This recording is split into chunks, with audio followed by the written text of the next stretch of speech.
Cinematography government of Andhra Pradesh Shri కందుల దుర్గేష్ గారిని మాట్లాడవలసిందిగా ఆహ్వానిస్తున్నాం.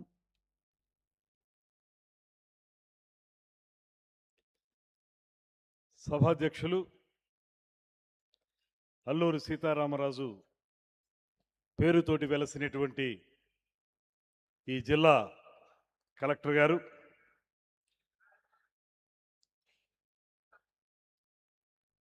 శ్రీ దినేష్ కుమార్ గారు, జిల్లా కలెక్టర్ గారికి వారు చాలా అద్భుతంగా ఈ కార్యక్రమాలను ఏర్పాటు చేశారు. వారికి ప్రత్యేకమైనటువంటి అభినందనలు మన అందరి తరపున తెలియజేస్తూ రొంబ నండ్రి. ఏదైనా కలెక్టర్ గారు రొంబ నండ్రి. நீங்கள் ఆర్గనైజేషన్ నల్లా ఇరికే. అదేవిధంగా ఈనాటి కార్యక్రమానికి విశిష్ట అతిథి, మీ అందరి ప్రేమాభిమానాల్ని విశేషంగా చూరగొన్నటువంటి నాయకురాలు, అంతేకాకుండా నిరంతరం అభివృద్ధి గురించి మాత్రమే మాట్లాడి ఈ ప్రాంతాన్ని అభివృద్ధి చేయాలని, ఈ జిల్లాని అభివృద్ధి చేయాలని, రాష్ట్రంలో గిరిజనాభివృద్ధితో పాటు స్త్రీ శిశు సంక్షేమ శాఖను కూడా అత్యంత సమర్థవంతంగా నిర్వహిస్తున్నటువంటి సోదరి శ్రీమతి గుమ్మడి సంధ్యారాణి గారికి, వేదిక మీద ఉన్నటువంటి special chief secretary Shri Ajay Jain గారికి, అదేవిధంగా tourism development corporation chairman Shri Balaji గారికి, వేదిక మీద ఉన్నటువంటి మాజీ శాసనసభ్యులు శ్రీమతి గిడ్డి ఈశ్వరి గారికి, దొన్ను దొరగారికి, శ్రావణ్ కుమార్ గారికి, మరొక బాలాజీ గారికి, సాయి కుమార్ గారు ST commission member Sai Kumar గారికి, ఇంకా వేదిక మీద ఉన్నటువంటి 50 మంది నాయకులకి, అధికారులకి, ముఖ్యంగా నా సహచర మిత్రుడు, చిరకాలంగా ఇద్దరం కలిసి ఒక పార్టీలోనే పనిచేస్తా ఉన్నాం, మంచి జానపద కళల పట్ల అభినివేశం ఉన్నటువంటి నాయకుడు, నాకు అత్యంత ప్రేమపాత్రుడు శ్రీ గంగులయ్య గారికి, వేదిక మీద ఉన్నటువంటి 50 మంది నాయకులకి కూడా నమస్సుమాంజలి తెలియజేస్తూ, వేదిక ముందున్నటువంటి అందరికీ కూడా ప్రత్యేకమైనటువంటి ధన్యవాదాలు తెలియజేస్తున్నాను. ముఖ్యంగా మహిళామ తల్లులు, మహిళలందరూ కూడా పెద్ద ఎత్తున విచ్చేశారు. సమయం 2:30 అవుతుంది.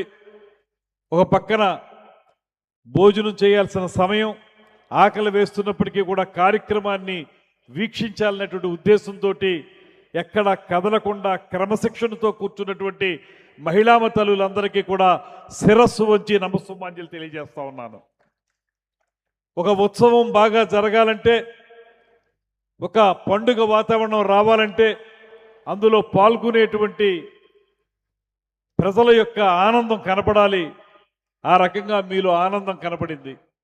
మీరు మాటతో చెప్పకపోయినా, ఇందాక మీ మంత్రి గారు మిమ్మల్ని చేతులు పైకెత్తండి అని చెప్పి అడిగినప్పుడు అందరూ కూడా చూశాను నేను. ఎవ్వరూ మినహాయింపు కాదు, ప్రతి ఒక్కరూ కూడా చెయ్యెత్తారు. అందుకు కూడా మీకు ప్రత్యేకమైనటువంటి ధన్యవాదాలు. ఇవాళ అరకు ఉత్సవం చేసుకుంటున్నాం. అరకు అంటే ఇదొక సాధారణమైంది కాదు. వేదిక మీద తమిళనాడుకు చెందినటువంటి కలెక్టర్ గారు ఉన్నప్పటికీ కూడా ఒక మాట చెప్తాను. గతంలో అరకు వచ్చినప్పుడు ఆంధ్ర ఊటీ అనేవారు. ఊటీ తమిళనాడులో ఉంటుంది. ఇవాళ తమిళనాడు వెళ్ళేవాళ్ళు ఊటీని చూస్తే ఆంధ్ర అరకు అని, తమిళనాడు అరకు అనేటువంటి విధంగా ఇవాళ అరకుని అద్భుతంగా తీర్చిదిద్దేటువంటి పరిస్థితులు ఉన్నాయి. కారణం ఏంటంటే, ఇక్కడ ఉన్నటువంటి అందాలు కానీ, ఇక్కడ ఉన్నటువంటి సోయగాలు కానీ, పచ్చటి చేలు, లోయలు, చక్కటి గాలులు, అన్నిటికంటే మించి అద్భుతమైన వృక్ష సంపద, ఇవన్నీ కూడా మనసుకి ఆహ్లాదాన్ని కలిగించేవి. ఒక మనిషి ఎన్నో రకాల బాధలతో ఉండి ఇక్కడికి వస్తే, ఒక్కరోజు ఇక్కడ ఉండగలిగితే, ఈ ప్రకృతిని చూడగలిగితే పూర్తిగా ఆనందంలోకి వెళతాడనేటువంటి మాటని నేను ప్రస్ఫుటంగా నమ్ముతున్నాను. ఇది కేవలం ఒక ఉత్సవం మాత్రమే కాదు, విశాఖ ఉత్సవంలో అంతర్భాగం. ఆసియాలోనే అతిపెద్ద బీచ్ ఫెస్టివల్గా ఒక పక్కన విశాఖపట్నంలో సముద్ర తీరం, మరో పక్కన అనకాపల్లిలో అద్భుతమైనటువంటి వంటల రుచులు, అదేవిధంగా అక్కడ ఉన్నటువంటి పరిశ్రమలు, మరో పక్కన ఇక్కడ అరకులో అద్భుతమైనటువంటి ప్రకృతి, ఇవి మూడు కలిపి సీ టు స్కై అన్నారు. అంటే సముద్ర తీరం నుంచి కొండ శిఖరాల వరకు అరకులో అంటే అద్భుతమైనటువంటి కొండ శిఖరాలు ఉన్నటువంటి ప్రాంతం. ఇలాంటి ఒక ప్రత్యేకమైన వాతావరణం ఉన్నటువంటి ఈ అరకులో ఈరోజు ఉత్సవాలు చేసుకోవటం అనేది చాలా ఆనందంగా ఉంది. దాంతోపాటు ఈ రాష్ట్ర ముఖ్యమంత్రి గారు మన చంద్రబాబు నాయుడు గారు ఈ ప్రాంతాన్ని అభివృద్ధి చేయాలనేటువంటి ఉద్దేశంతో ఈ కారవాన్ పాలసీ కానివ్వండి, హోమ్ స్టే పాలసీ కానీ తీసుకొచ్చి తద్వారా ఈ ప్రాంతాన్ని ప్రపంచంలోని ఒక గొప్ప పర్యాటక గమ్యస్థానంగా నిలబెట్టడానికి వారు చేస్తున్నటువంటి కృషికి మనందరి తరఫున కూడా ధన్యవాదాలు. ఆయన అధికారంలోకి రాగానే వెంటనే ఈ టూరిజం కూడా పారిశ్రామిక హోదానిచ్చి తద్వారా అభివృద్ధి చేయడానికి వారు చేస్తున్నటువంటి ప్రయత్నం, అదేవిధంగా కొత్త పాలసీ తీసుకొచ్చి ఇక్కడ కార్యక్రమాలను చేయటం. నిజానికి ఈ కార్యక్రమానికి ముఖ్యమంత్రి గారు స్వయంగా రావాలని, ఈ కార్యక్రమంలో పాలు పంచుకోవాలని, మీ అందరితో కలిసి మాట్లాడాలని ఎంతో ఆలోచించారు. దురదృష్టవశాత్తు మహారాష్ట్ర ఉప ముఖ్యమంత్రి గారు చంద్రబాబు నాయుడు గారికి చిరకాలంగా మిత్రుడైనటువంటి అజిత్ పవార్ గారు అకాల మరణం చెందటం, ప్లేన్ క్రాష్లో చనిపోవడంతో ఇవాళ ఆయన అంత్యక్రియలు జరుగుతూ ఉన్నాయి. అక్కడ ఆయన పాల్గొనాల్సి ఉండగా ఇక్కడికి రాలేకపోయారనేటువంటి మాటని మీకు మనవి చేస్తున్నాను. అయినప్పటికీ కూడా ఆయన చెప్పారు, నిన్న సాయంత్రమే ఆయన్ని కలిశాను నేను, కలిసినప్పుడు చెప్పారు, మీరు వెళ్ళండి, బాగా చేయండి, నేను మళ్ళీ వస్తాను, వచ్చి అక్కడ కార్యక్రమాలను చూస్తాను అనేటువంటి మాట వారు చెప్పారు. అదేవిధంగా 3 రోజుల పర్యటన కోసం మనందరి అభిమాన నాయకులు పేదవాడి కళ్ళల్లో ఆనందం చూడడానికి రాజకీయ పార్టీని పెట్టి ఆ పార్టీని ప్రజల మధ్యకు తీసుకొచ్చి, రాజకీయ అధికారం అంటే ఏదో కొంతమంది నాయకులు అనుభవించేది కాదు, పేద ప్రజల కోసమే ఆ అధికారం ఉండాలనేటువంటి మాటకి నిలువెత్తు నిదర్శనంగా నిలబడినటువంటి కొణిదెల పవన్ కళ్యాణ్ గారు కూడా రేపు ఈ కార్యక్రమాలకి విచ్చేస్తున్నారు. వారు ఈరోజు ఉదయమే చెప్పారు, నేను విశాఖపట్నం వచ్చాను, రేపు ఖచ్చితంగా అరకు ఉత్సవంలో పాలు పంచుకుంటా అనేటువంటి మాట వారు చెప్పారు.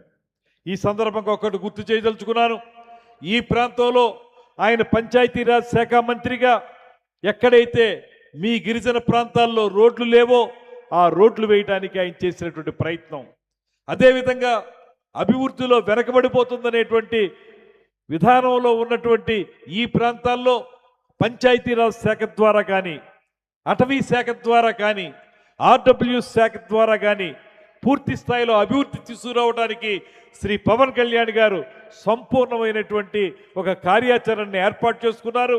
దాన్ని మీ మధ్యకి తీసుకొస్తా ఉన్నారనేటువంటి మాటని మనం చేస్తున్నాను. దాంతోపాటు వారికి అరకు లోయ అంటే చాలా ఇష్టం, అందుకే ఆయన ప్రత్యేకంగా చెప్పారు.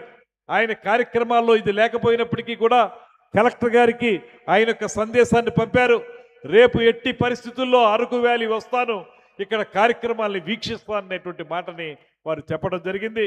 రేపు మీరందరూ కూడా వారికి స్వాగతం పలకాల్సిందిగా మిమ్మల్ని అందరినీ కోరుతా ఉన్నాను. ఇవాళ మీకు ఈ ప్రాంత అభివృద్ధి కోసం మనం చాలా కార్యక్రమాలని చేపట్టాల్సి ఉంది. ఈ మాట రాజకీయంగా చెప్పేది కాదు కానీ ఒక మాట అయితే చెప్పాలి, 2019 నుంచి 24 వరకు ఈ రాష్ట్రంలో పర్యావరణం అనేటువంటిది కానీ, పర్యాటకం అనేటువంటిది కానీ పూర్తి స్థాయిలో నాశనమైనటువంటి సందర్భాన్ని మనం చూసాం. ఇవాళ అందుకే మనం స్వదేశీ దర్శన్ 2O కింద, ప్రసాద్ స్కీమ్ కింద, సాస్కీ కింద, సిబిడిటి తదితర స్కీముల కింద దాదాపు 450 కోట్ల నిధులను తీసుకొచ్చి పర్యాటక అభివృద్ధిని ఈ రాష్ట్రంలో చేస్తూ ఉన్నాం. అఖండ గోదావరి, గండికోట ప్రాజెక్టు, సూర్యలంక బీచ్ అభివృద్ధి, నాగార్జున సాగర్, అహోబిలం, అరకు, అన్నవరం తదితర ప్రాంతాలను అభివృద్ధి చేస్తూ ఉన్నాం.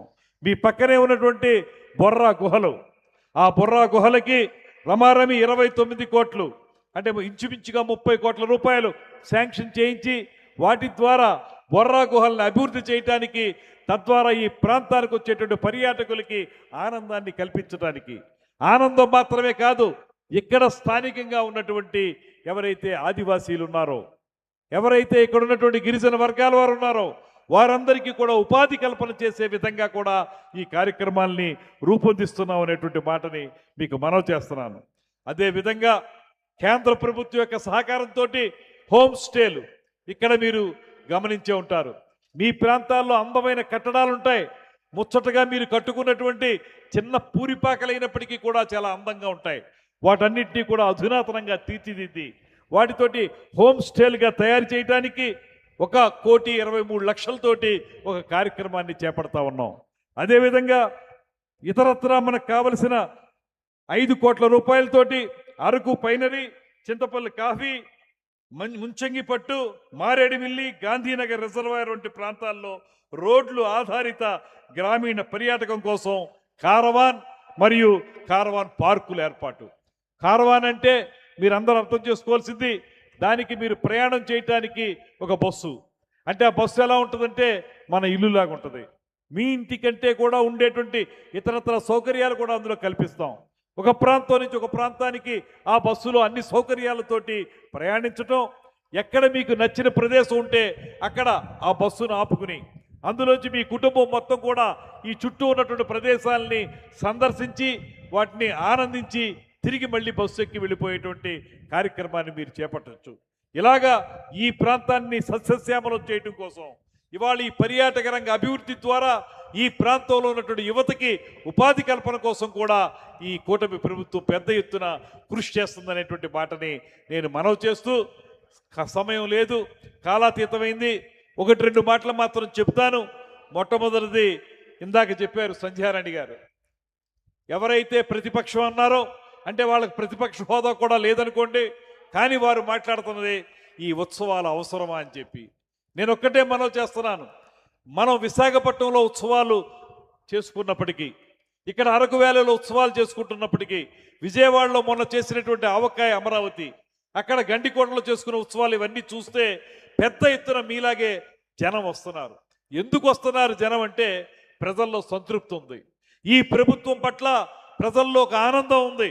మనం పెంచినటువంటి 3,000 పెన్షన్ని 4,000 రూపాయలు ఇవ్వటం కానివ్వండి, తల్లికి వందనం ద్వారా మీకు పిల్లల చదువుకి అవకాశాలు కల్పించడం కానివ్వండి, అన్నదాత సుఖీభవ ద్వారా రైతులకు ఆనందాన్ని కల్పించడం కానివ్వండి, లేదా మెగా డిఎస్సి ద్వారా ఉద్యోగ అవకాశాలు కల్పించడం కానివ్వండి, మీ మహిళలందరికీ కూడా ఇవాళ ఉచిత బస్సు సౌకర్యం కల్పించి మీరెక్కడికైనా చిన్న వ్యాపారం కోసం కానీ వ్యాపార అభివృద్ధి కోసం కానీ మీ బంధువులింటికి కానీ వెళ్ళాలంటే పూర్తిగా ఉచితంగా బస్సు ప్రయాణం చేసేటువంటి అవకాశం కల్పించడం వల్ల కానీ ప్రజల్లో ఒక రకమైన సంతృప్తి వచ్చింది.